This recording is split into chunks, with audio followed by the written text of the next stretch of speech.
Assalamualaikum warahmatullahi wabarakatuh. Selamat datang kawan-kawan semua di channel Riam Biru. Terima kasih banyak untuk kawan-kawan yang sudah berkenan hadir di channel ini, dan pada kesempatan kali ini ada satu cerita datang dari Mbak Yana di Purbalingga. Mbak Yana itu menceritakan tentang satu peristiwa horor yang sudah lumayan cukup lama terjadi ya di awal-awal tahun 2000-an. Jadi pada saat itu Mbak Yana itu kan punya seorang adik namanya Fikri, cowok laki-laki.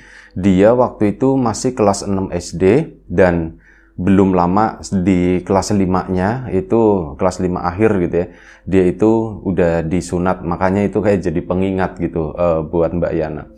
Nah, pada hari itu ceritanya semuanya itu berawal ketika warga di kampungnya Mbak Yana tersebut itu, terutama orang tua gitu ya, ini mau mengadakan acara ziarah. Mbak Yana sendiri itu udah SMA ya, cuman ya memang itu jaraknya, Fikri itu anak kedua dan itu anak terakhir, satu-satunya adiknya Mbak Yana. Jaraknya tuh lumayan cukup jauh karena katanya begitu dulu tuh pengen punya anak kedua tapi lama banget nggak dikasih-kasih, giliran nggak mikirin malah jadi si Fikri itu. Ya sudah, ya makanya dikasih nama Fikri gitu ya, mikir padahal nggak mikir waktu itu. Nah, saat kejadian tersebut, ini warga ceritanya lagi, ya mereka tuh lagi seneng-seneng gitu ya. Beberapa hari, mungkin seminggu sebelumnya, ini udah pada ngobrolin kemana-mana, ngobrolinnya itu acara ziarah aja. Pokoknya itu terus. Jadi mereka tuh mau mengunjungi beberapa tempat ziarah, kemungkinan Wali Songo atau apa gitu ya. Nah, ini hampir satu kampung gitu ya. Nggak semuanya, cuman kebanyakan itu bapak-bapak sama ibu-ibunya. Untuk anak mudanya sendiri nggak terlalu banyak. Rata-rata itu mereka pasangan-pasangan yang memang usianya juga udah lumayan ke atas gitu ya, udah lumayan cukup tua-tua. Nah, mendengar ya kabar tersebut, bapak sama ibu juga akhirnya kepengin, ikut gitu kan. Ya sudah, bapak sama ibu ikut. Cuma nanti kalau bapak sama ibu ikut berarti nanti aku cuman sama Fikri di rumah. Ya enggak apa-apa katanya begitu. Itu di sampingan ada tetangga, ya aman lah, maksudnya termasuk aman. Ini cuman pertanyaan iseng doang dari Mbak Yana. Akhirnya sudah, singkat cerita, hari H pun tiba. Nah, karena itu kampung, bus gede itu kan udah bisa masuk ke dalam kampung ya, ada 2 bus yang dipakai. Ini bus kan nggak bisa masuk ke sana lah, ke tikungan-tikungannya kayak gitu tuh repot, jalanannya sempit. Akhirnya bus pun berhenti di jalanan besar di depan kampung tersebut. Mereka rencananya berangkat itu malam, sekitar jam 9 malam lah baru jalan.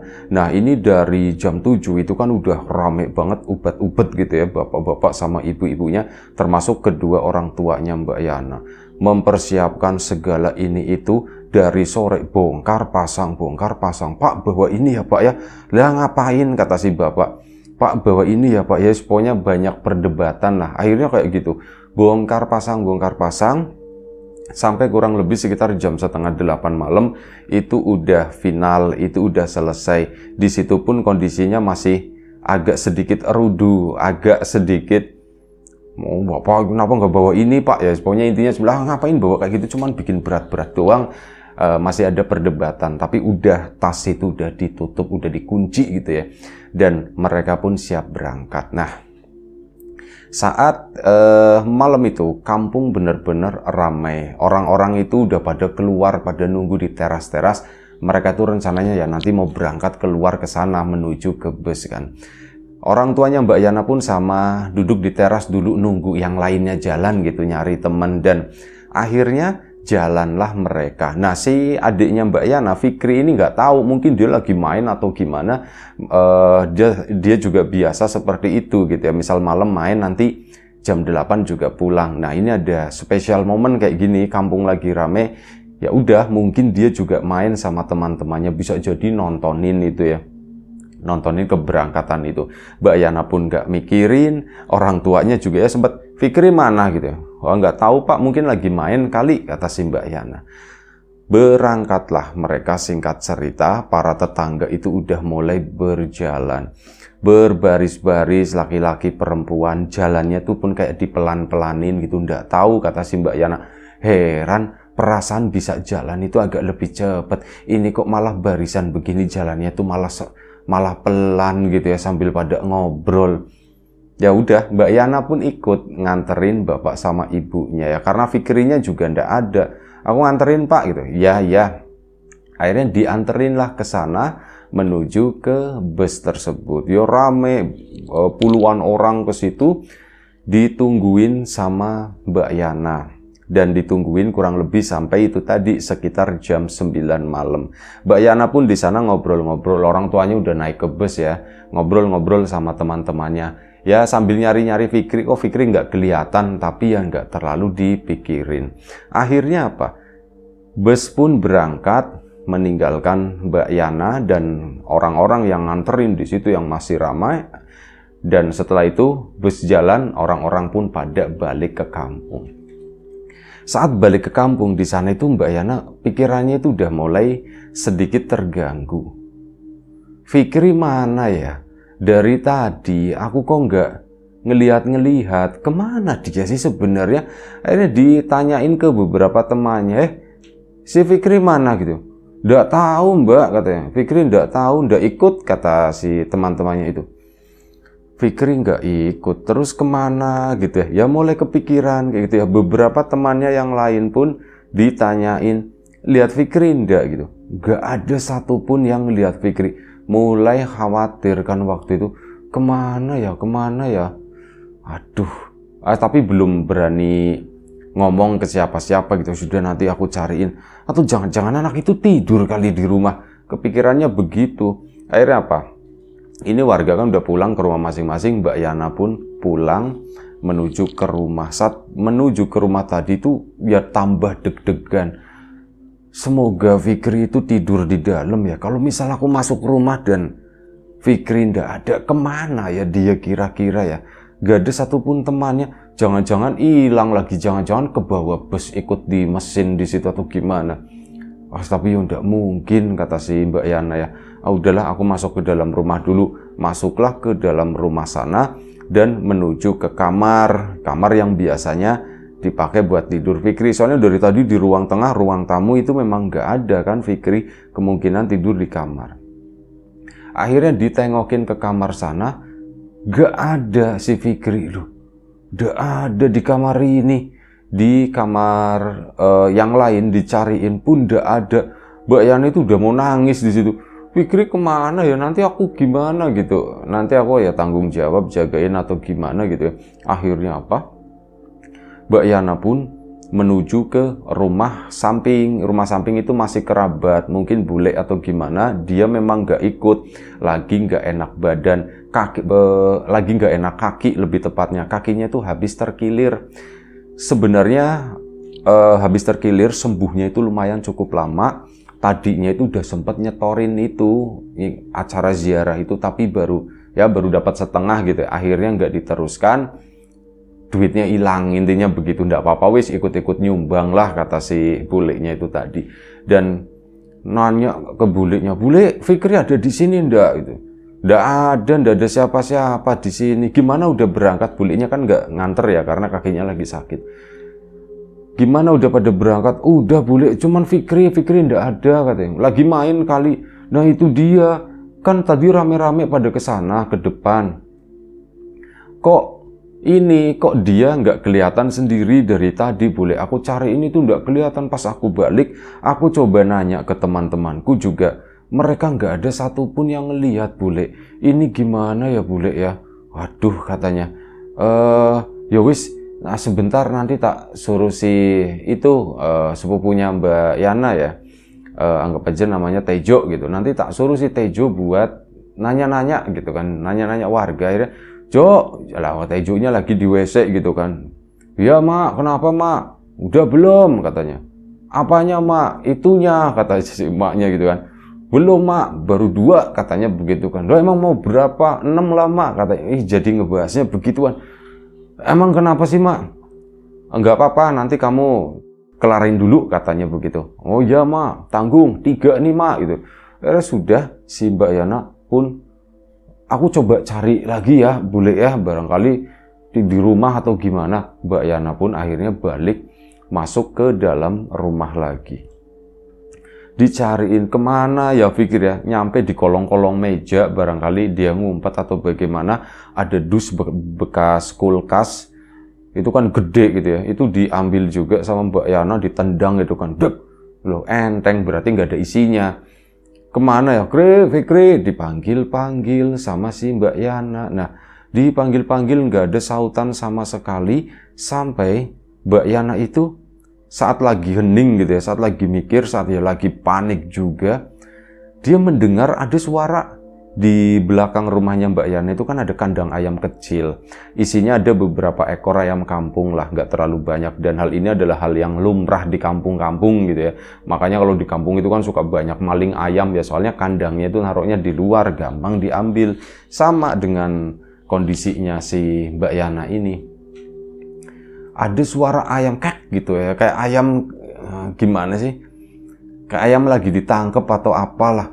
Mbak Yana kan, itu ada bunyi ayam di belakang situ, jangan-jangan gitu kan, jangan-jangan orang mau ngambil itu lagi, mau ngambil ayam atau bagaimana. Akhirnya apa, Mbak Yana pun ke belakang situ, tapi kan ada pintu ya, pintu belakang. Nah, ayamnya itu posisinya memang di dalam, cuman di pintu belakang rumah, antara rumah sama area belakang, area jemuran. Nah, di ujung sana itu ada kandang ayam, tapi rapat sama tembok, atasnya terbuka.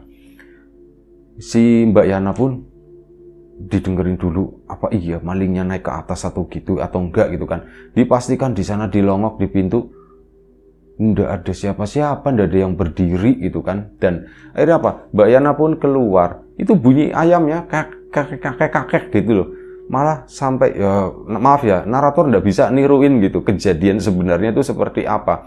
Ya mungkin ayamnya kak gitu kali ya mungkin. Nah, si Mbak Yana kan kesana, ini kenapa sih ayam, kenapa? Dari Mbak Yana berdiri di situ sama kandang ayam, memang ada kayak semenan batu bata begitu. Kalau ini tuh buat narok-narok dandang bekas atau apa, pokoknya apapun ditaruh di atasnya. Di situ dulu fungsinya buat duduk-duduk, cuman sekarang beralih fungsi jadi buat nyimpen itu tadi barang-barang yang nggak kepake. Kandang itu nggak kelihatan sepenuhnya. Mbak Yana keluar ke sana, mendekat ke arah kandang ayam tersebut. Begitu ke situ kaget bukan main. Fikri ada di sana, lagi jongkok, lagi megang ayam. Cuman yang bikin ngerinya itu apa? Fikri itu makan ayam tersebut, mentah-mentah ayamnya itu masih hidup, ya kesakitan gitu. Nah, pantesan ada bunyi-bunyi seperti itu. Fikri gitu kan, dipanggil sama si ini. Itu ngeliatin si Fikrinya ke arahnya si Mbak Yana, terus cuma nyengir, ya darah semua gitu ya, orang ayam begitu kan. Itu apa namanya, digigit, dimakan mentah-mentah. Mbak Yananya mau ngedeket ya, takut gitu, ini gimana ya. Fikri, buang, dibuang itu, dibuang. Fikrinya tuh cuma cengar-cengir sambil ya makanin itu, matanya yang ngeliatin Mbak Yana. Ini bukan Fikri.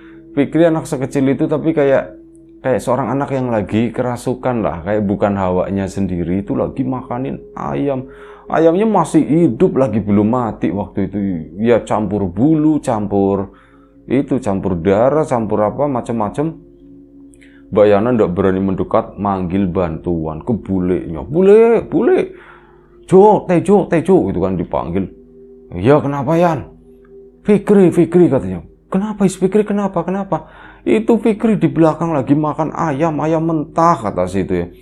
Lah masa, kata si buliknya. Beneran bulik, cepetan ke sana. Ini apa, si Tejo yang lari duluan, si buliknya kan pakai tongkat gitu ya, jalannya susah. Si Mbak Yananya pun nyusul si Tejo tadi. Saat ke sana, ya itu tadi si Fikrinya sendiri posisinya udah berdiri, ayam itu udah mati, tergeletak di bawah gitu ya, cuman berdiri diem aja begini. Si Tejonya kayak ngadepin ular gitu, itu begini. Fikri, woi, kamu ndak apa-apa? Fikrinya ngeliatin, Mas Tejo manggil gitu kan. Berarti normal, kenal ya? Ini Mas Tejo. Iya Mas Tejo. Mas, ini apa Mas? Mas Fikrinya ya bingung, lihat tangan kok merah semuanya, baju belepotan, di bawah itu ada ayam. Mas, ini kenapa Mas seperti ini Mas? Mas Tejonya nengok ke arahnya si Mbak Yana kan.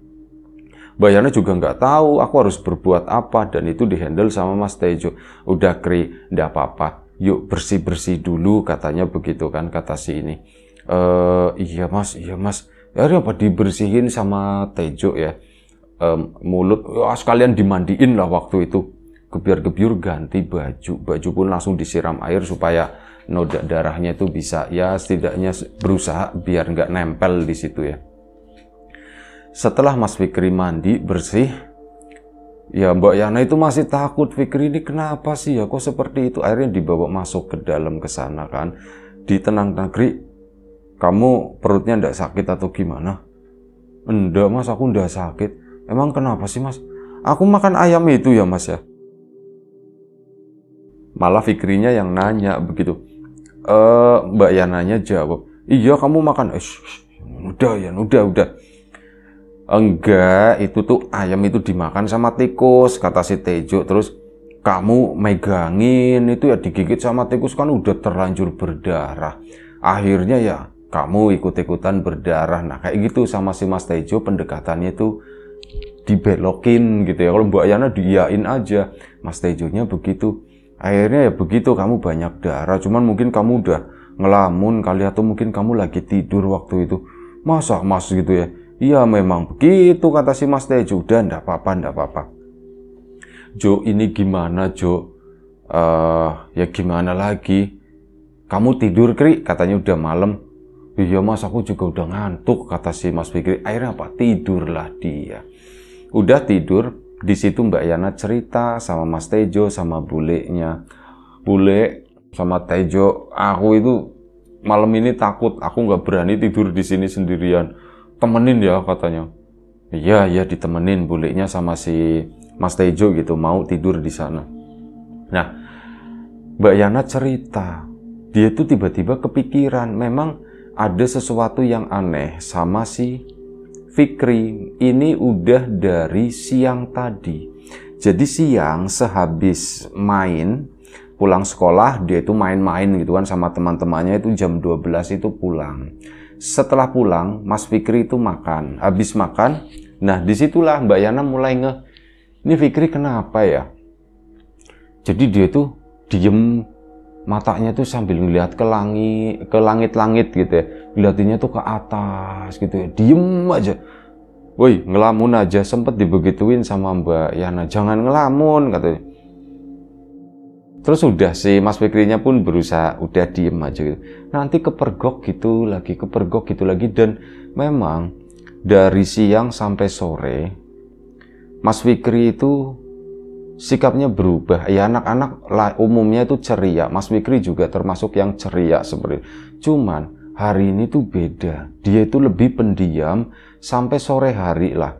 Dan bahkan Mbak Yana itu sebenarnya sempat ngobrolin hal ini sama ibu sama bapaknya. Pak, Bu, Fikri kayaknya ngambek, kata Mbak Yana. Masa ngambek kenapa? Ya nggak tahu, mungkin kepengen ikut kali, mungkin nggak diajak kali, mungkin ya nggak mau ditinggalin bapak sama ibu di sini. Oh, tapi mau gimana lagi, anak kecil kan nggak ada yang ikut, kata ibunya. Ya iya sih. Cuman ya begitu, dia itu diem, barangkali ngambek atau bagaimana. Bahkan apa, bapak sama ibunya itu sempat nawarin, Fikri, kamu mau tak beliin jajan? Ada jajan agar-agar itu kesukaannya si Fikri. Kamu mau tak beliin itu ndak yang banyak, katanya. Enggak Bu, katanya. Dijawabnya begitu, enggak Bu. Terus ya kamu jangan begitu, jangan diem aja. Enggak Bu, aku nggak diem Bu, kata si Mas Fikri. Ya mungkin Mas Fikri juga bingung ya kenapa dia bersikap seperti itu. Dia juga nggak tahu. Dan akhirnya ya sudah, waktu pun berlalu. Dan karena itu bapak sama ibu kan ribut masalah packing itu tadi ya, seperti yang di awal disebutkan. Konsentrasinya Mbak Yana pun ke orang tua yang itu. Sementara Mas Fikri itu agak dipinggirin gitu kan, bahkan nggak tahu. Terakhir kali Mbak Yana ngelihat ya sore tadi, sampai malam itu masih kelihatan. Malam itu masih kelihatan dan ya dikiranya itu dia itu main keluar sama teman-temannya, tapi ternyata enggak kemana-mana. Dan ya sudahlah, hal itu diceritakan ke bulenya begini. Oh jadi udah dari siang katanya. Iya udah dari siang bule. Oh ya wis semoga ndak apa-apa, cuman kok yo serem ya kayak gitu ya Fikri ya. Ya udah tak tungguin. Mas Tejo pun diem aja di sana ya. Jok, kamu kenapa Jok? Tanya Mbak Yana. Enggak apa-apa kata si Mas Tejo, nanti deh. Nanti aku nggak tahu, aku lagi mikirin sesuatu katanya. Barangkali Fikri kesambet atau bagaimana katanya gitu kan. Udah kan akhirnya udah Yan, sana kamu kalau misal mau tidur aja. Nah, malam itu ternyata Mas Tejo nggak tahu jam berapa, bulenya kan di situ ya. Mas Tejo itu keluar. Dia keluar menemui seseorang di kampung tersebut lah, dan Mas Tejo ngajak orang tersebut itu ke rumah. Dan ini cerita setelahnya gitu ya, setelahnya. Dan malam itu, tengah malam, Mas Fikri itu bangun lagi. Cuman apa, Mbak Yana kan posisinya lagi tidur. Mbak Yana sendiri nggak melihat awalnya. Jadi Mas Tejo sama bulenya sama orang tersebut itu menyaksikan Fikri itu bangun dan dia itu kayak tengok-tengok begini. Nah kata si Mas Tejo-nya sama temannya, tuh bingung tuh itu bukan Fikri, itu bukan Fikri katanya. Dan akhirnya apa? Fikri itu menuju ke belakang lagi. Oh ya, ayam yang tadi dimakan itu udah dikubur ya sama Mas Tejo. Dia tuh ke belakang lagi, ikutin Jok. Akhirnya diikutin. Ada berisik-berisik begitu, Mbak Yana itu nggak kebangun, mungkin saking capeknya. Akhirnya diikutin ke sana. Beneran dia itu mau menuju ke kandang ayam lagi, mau ngambil ayam selanjutnya. Akhirnya langsung si temannya si Mas Tejo tadi yang orang pinter itu mendekatkan, langsung dipegang kepalanya. Begitu dipegang kepalanya, ini katanya Mas Tejo cerita ke Mbak Yana nggak ngalamin. Itu Fikrinya tuh kayak begini, geter-geter gitu ya di situ, sambil teriak-teriak. Nah begitu teriak-teriak itu, Mbak Yana bangun. Saat bangun, duh kok sepi, kemana ini? Mbak Yana larinya ke depan rumah. Memang pintunya dibuka, waktu itu nggak dikunci. Lari, loh kok orang-orang pada ndak ada. Terus ada teriakannya itu di belakang si Fikri. Mbak Yana pun akhirnya masuk lagi ke belakang sana. Dan ya melihat kejadian tersebut, Mbak Yana pun, Tejo bule sama ini siapa ya? Oh ini si ini, kenal. Mbak Yana tahu orangnya. Oh ini kan si ini, udah tua ya, udah bapak-bapak.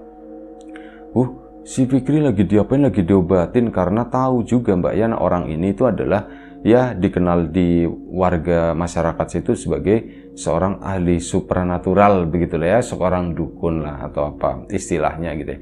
Itu seperti itu. Dan lagi diobatin di sana itu kejar-kejar gitu kan. Nah, setelah itu Mas Fikri pun jatuh tepluk diangkat sama Mas Tejo, ditaruh di ruang tengah di sana. Dah Jok, taruh sini aja ya. Mbak Yana khawatir gitu ya, semoga nggak terjadi apa-apa sama Fikri. Udah ditidurkan di situ sama si bapak itu, masih kayak didoa-doain, kayak masih coba disembuhin pakai begini-begini gitu, kayak ditarik apanya begitulah. Udah. Setelah itu Mas Fikri tidur dan sempat bangun begini, cuman mungkin ngantuk kali ya, tidur lagi. Ini ngobrol-ngobrol, dijelaskan. Jadi Fikri itu katanya, kata si orang tersebut, ini Fikri itu kesambet tadi siang gitu ya. Dia itu main di kebun itu yang di sebelah sana, dan dia itu ndak sengaja, kayak Fikrinya nggak tahu, tapi dia itu kayak nendang sesuatu, nabrak sesuatu, dan yang punya itu nggak terima. Akhirnya yaitu jahat gitu kan, masuk ke badannya Fikri. Dan setelah itu ya sekarang gimana gitu kan Pak? Ya sekarang alhamdulillah udah ndak apa-apa, udah dibalikin lagi ke sana. Nanti belum, udah Pak udah dibalik? Ya belum sih, itu masih di depan. Masih di depan gitu kan kata Mbak Yana. Iya nanti sebentar lagi saya pulang, nanti sekalian tak bawa ke situ. Dan akhirnya apa? Pulanglah si bapak tadi ke sana. Saat pulang, Mas Fikri kan tidurnya di tengah, diantar sama Mas Tejo. Di situ ada bulenya, Mbak Yana, bule sama Fikri bertiga. Mas Fikri pun bangun. Mbak, aku mau tidur di kamar, katanya begitu. Oh iya, diantar tidur di kamar. Tapi Mbak Yana masih takutnya terulang lagi. Akhirnya ke kamar, sebelum tidur, Mbak Yana sempat nanyain, karena penasaran, Kri, kamu emang tadi siang main di situ ya? Iya Mbak, aku main di situ Mbak. Lagi ngejar layangan katanya. Terus ya udah main-main di situ sebentar nyari jambu, kata si Mas Fikri. Oh pantesan gitu ya. Padahal ya si orang itu nggak pernah diceritakan sama Fikri masalah ini. Kok dia tahu ya? Oh mungkin setannya yang ngasih tahu gitu. Dan alhamdulillah setelah itu Fikri pun baik-baik aja. Keesokan paginya normal gitu, pecicilan main-main sama teman-temannya. Cuman ya pesannya jangan main di kebun lagi, jangan main di kebun lagi. Bapak sama ibu pulang, singkat cerita beberapa hari kemudian yuk kaget mendengar cerita kayak gitu. Cerita itu pun nyebar ke warga dan ya alhamdulillah semuanya itu baik-baik aja. Itu aja satu cerita dari Mbak Yana di Purbalingga sana. Terima kasih banyak Mbak Yana. Kawan-kawan di rumah juga terima kasih banyak atas support dan dukungannya. Apapun itu, kawan-kawan subscriber, kawan-kawan membership, kawan-kawan yang udah kasih support dalam bentuk super thanks ke Riam Biru, terima kasih banyak. Kawan-kawan yang udah ngasih like, udah nge-share ke yang lainnya, kawan-kawan yang udah ninggalin komentar juga terima kasih. Kawan-kawan yang sudah memesan bawang gorengnya biji, terima kasih banyak. Kawan-kawan yang belum memesan, ditunggu pesanannya. Kawan-kawan yang sudah mampir di channel Lapak Horor X Mbak Warmo yang kemarin lupa ternyata belum upload kontennya, juga terima kasih banyak. Doa terbaik dari kami untuk kawan-kawan tentunya semoga selalu diberi kemudahan dalam hal apapun, termasuk kemudahan dalam hal rezeki, yang sakit segera diberi kesembuhan, yang sehat tetap dijaga kesehatannya. Baik, sampai jumpa di episode selanjutnya. Riam Biru, jaga kesehatan kawan-kawan semuanya. Assalamualaikum warahmatullahi wabarakatuh.